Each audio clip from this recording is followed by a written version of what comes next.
guys, it's Carrie from Carrie Buys Houses. Last week we talked about how to transform your home into a smart home, and today we're going to be talking about how to stage your home to sell quickly, and more importantly, how to stage on a budget.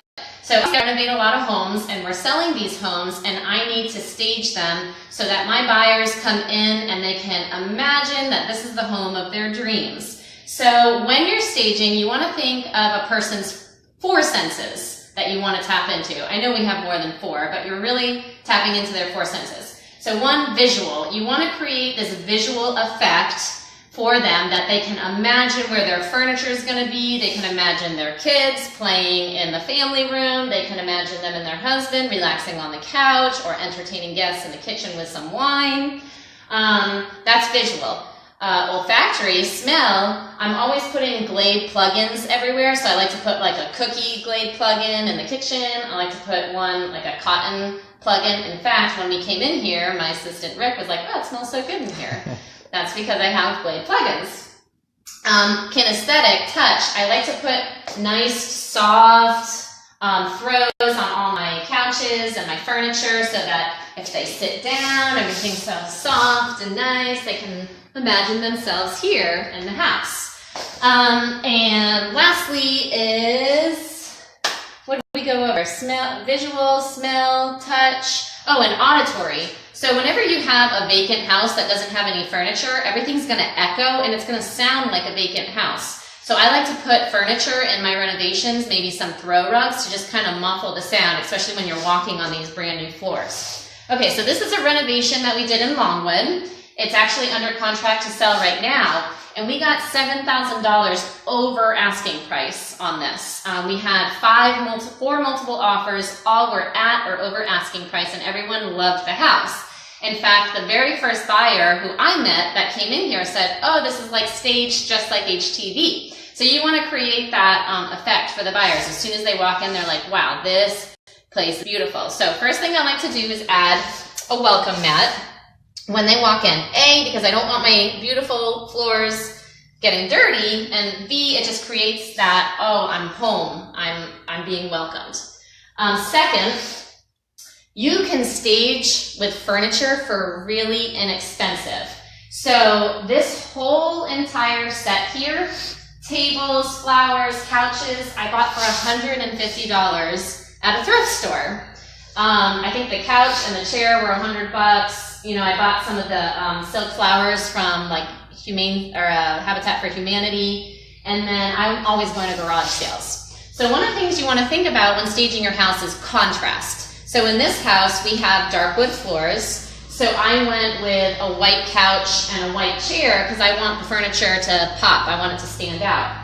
And then I got some pictures from the thrift store. You want to depersonalize when you're staging your house. So if this is your own house, you want to take pictures of you and your family off the walls. You want the buyer coming in and thinking this could be my house, not it's the seller's house. So we got some nice pictures. I like to put things in corners when I stage. So I love tall plants in corners because it just kind of breaks up the room and adds, it just looks nice. What colors do you typically go for? So the colors I usually go for are very neutral. I'm usually going with white, beige, tan, or gray.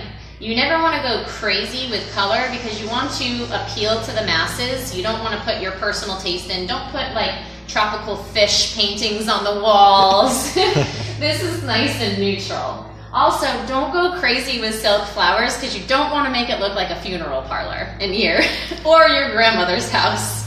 I know my grandmother used to have lots of silk flowers. So just put like a couple of silk flowers here and there. And then I always like to add an end table with a lamp. One, because again, it gives a nice homey feeling, like I could sit here and watch TV and turn on my lamp, or I could read a nice book. But also because at night, I can connect this to my hub wink, turn it into a smart home, which was on my last episode, and now it's there for security, so it looks like someone's living in the house. Okay, so for the kitchen, I'm always trying to, again, create the impression that this is somewhere where you want to entertain, you want to cook. So I'll put a cookie Glade plug-in in the wall. I'm always putting wine bottles and some bread, So they're thinking, oh, this would be a perfect place to entertain my guests. I'm always just putting a couple little things here. You always want some soap in case they need to wash their hands. That when you're thinking about staging, less is more. So you don't want to clutter the place. And if this is your own home, you definitely want to get the clutter out. So toys in the closets, picture frames of your family off the walls, whatever you can do to declutter is good. And then again, just a couple of silk plants that we threw up there. We'll go to the bathrooms. You always want to leave toilet paper. This is just a practical thing. Not a staging tip, but you always want to leave toilet paper and soap in the bathrooms. So I always like to try to decorate the toilet because the toilet's ugly and you want to make it look beautiful. So I'm always trying to put something over the toilet, whether it be candles or a silk flowers. And then again, I'm always using neutral colors. So we used white towels with a beige little hand towel. And then I like to put this twine around it. Just for decoration, but also then it prevents people from using these to dry their hands. They're more likely to use the hand towel here, which is what it's meant for. And you can get this at Michael's or Joann's, really cheap. Just cut it and then tie it. I always add shower curtains, again, neutral color. So this is white. In the other bathroom, it's beige. Normally, I like to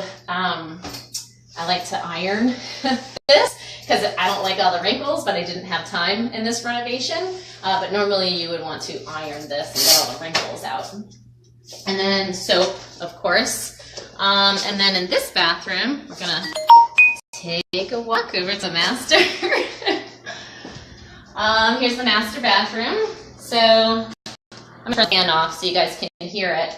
But again, I used a nice beige neutral color. This one didn't have to be ironed, so this is a good material. But something that's going to match your colors. And so this is nice and neutral. Again, I used the twine. And then I just added a little staging thing here. Thank you, Victoria Colangelo, because I have a lot of stuff from your house that you gave me to stage, which you've probably seen in some of my videos. And then obviously hand towel. And again, I decorated the toilet with a basket of towels. Don't decorate your toilet with your grandmother's pink fuzzy cover toilet seat because that's out, obviously. But just cover it with something nice. I don't typically use throw rugs. As you can see, none of the bathrooms have rugs, especially because these are small bathrooms, because I want them to see the nice, beautiful floors that we just installed. However, if I have large spaces, if it's a big house and it's a big room that needs to get broken up, then I will put throw rugs down. But as you can see in this living room, there was no throw rug. It's a small room. And lastly, just a little tidbit, if you're going to use staging material, especially that you're buying from the thrift store, sometimes it can be a little rough. You can paint your furniture, which is in one of my videos. But one of the things I always recommend is you add furniture pads underneath all of your furniture, especially if you just installed brand new flooring. So buy furniture pads and put them under all of that furniture that you bought from the thrift store so that it does not scratch your floors. So that's it. As you can see, all of our colors are neutral, which matches our staging materials, which are neutral. Everything just appeals to the masses. Like I said, we had so much interest in this property. It sold really quickly, and it sold for way over asking price. Professional photos also helped. Oh, and we did take professional photos on this one, and a videographer came and took video of it. So with the staging, the professional photos, and the video, this thing went really fast. So that's it for the staging. I would love to hear what you guys want to talk about in the next upcoming episodes. We're going to try to do these episodes every Wednesday at 11:30, just a 5 to 10 minute how-to video.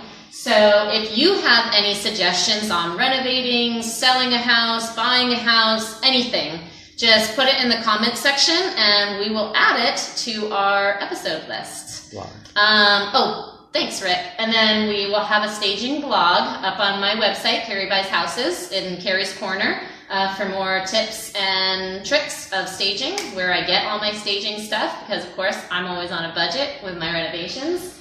So that will be up on my blog, and we'll also post it to Facebook. Next episode will be how to landscape on a budget. We've got this great landscaping template that we've been using, same plants, so we'll go over that next Wednesday at 11:30. So thanks, guys.